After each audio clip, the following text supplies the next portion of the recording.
প্রিয় ভাইয়েরা, আমি বলেছিলাম যে একদল খেয়ে গিয়েছে আর একদল খাওয়ার জন্য রেডি হয়ে আছে। তো কোনো দল এটা নিয়ে কোনো কথা বলল না। আপনারা এটাকে নিজের গায়ে যে মাখালেন, এটা ঠিক হয়নি।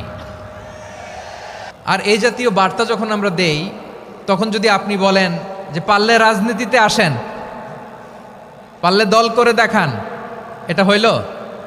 তো যশোরের প্রোগ্রামের এক ভিডিওর পেছনে আমাদের কিছু দিনী ভাইরা 6 বছর আগের এক অডিও ব্যাকগ্রাউন্ডে জুড়ে দিয়ে বিভ্রান্তি ছড়ানোর জন্য সোশ্যাল মিডিয়াতে ছড়িয়ে দিয়েছে। তো তাদের প্রতিও আমাদের কোনো রাগ নাই, ক্ষোভ নাই। তারা হয়তো দিনই তাকাদা থেকেই করেছে। বিশাল মাঠ, আমি তো বাংলাদেশের অলমোস্ট অধিকাংশ জেলায় গিয়েছি। এই এমসি কলেজের ময়দানের মতো মাঠ আমার চোখে আর পড়ে নাই বাংলাদেশ।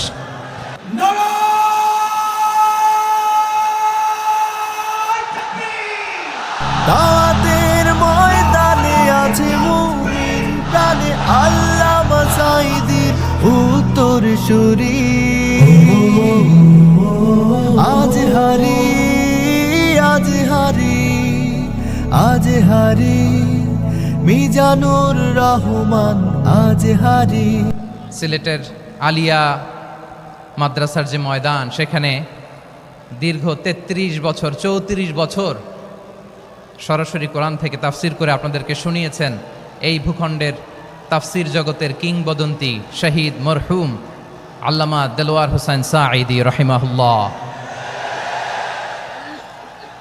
আমরা আমাদের আল্লামার জন্য দোয়া করি, আল্লাহ তাআলা মরহুম আল্লামা দেলোয়ার হোসেন সাঈদী রাহিমাহুল্লাহর জীবনের সকল খেদমাগুলোকে আল্লাহ তাআলা কবুল করে নিক। ওনার কবরটাকে আল্লাহ তাআলা কোরআনের নূর দিয়ে মোনাওয়ার করে দিক। আমি আরও সৌভাগ্যবান যে আমি অত্যন্ত নগণ্য ক্ষুদ্র একজন কোরআনের ছাত্র হয়ে কোরআন থেকে যা বুঝেছি, এই কথাগুলো যখন দেশ থেকে দেশান্তরে যেখানেই যাই শোনাবার জন্য লক্ষ লক্ষ দিনী ভাইরা সেখানে উপস্থিত হয়, আলহামদুলিল্লাহ। এবং যারা আসতে পারেন না, এরকম কোটি কোটি বনি আদম পরবর্তীতে সোশ্যাল মিডিয়ার কল্যাণে তারা কথাগুলো শোনেন, আলহামদুলিল্লাহ।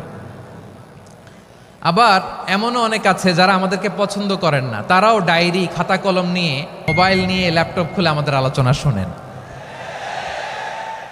আমি তাদেরকেও ভালোবাসি, কারণ আমার স্লোগান হচ্ছে হেরে যাবে ওদের হিংসা, ষড়যন্ত্র, জিতে যাবে আমাদের ভালোবাসা। যারা আমাদের বিরোধিতা করে, আমাদের ব্যাপারে ঘৃণা ছড়ায়, তাদের জন্য আমাদের বুক ভরা দরদ আর ভালোবাসা আছে না নাই? কারণ ভালোবাসা দিয়ে যা জয় করা যায়, কঠোরতা দিয়ে তা পারা যায় না। তো যারা বিরোধিতার জন্য আমাদের আলোচনা শোনেন, তাদেরকেও ওয়েলকাম। যারা আমাদের আলোচনা আউট অফ কনটেক্সট নিয়ে এক জায়গার মাথা আর এক জায়গার লেজ জুড়ে দেন, তাদেরকেও ওয়েলকাম।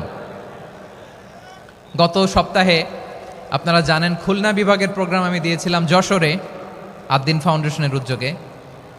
তো যশোরের প্রোগ্রামের এক ভিডিওর পেছনে আমাদের কিছু দিনী ভাইরা 6 বছর আগের এক অডিও ব্যাকগ্রাউন্ডে জুড়ে দিয়ে বিভ্রান্তি ছড়ানোর জন্য সোশ্যাল মিডিয়াতে ছড়িয়ে দিয়েছে। তো তাদের প্রতিও আমাদের কোনো রাগ নাই, ক্ষোভ নাই। তারা হয়তো দিনই তাকাদা থেকেই করেছে, কিন্তু তারা হয়তো বুঝতে পারে নাই এই যে রিসেন্ট আলোচনার ভিডিওর পেছনে 6 বছর আগের অডিও জুড়ে দেওয়া, এটাকে বাংলায় বলে প্রতারণা। কি বলে? প্রতারণা, ধোঁকাবাজি। এখনকার আলোচনার ভিডিও আর ব্যাকগ্রাউন্ডে এডিট করে লাগিয়েছে 6 বছর আগের অডিও।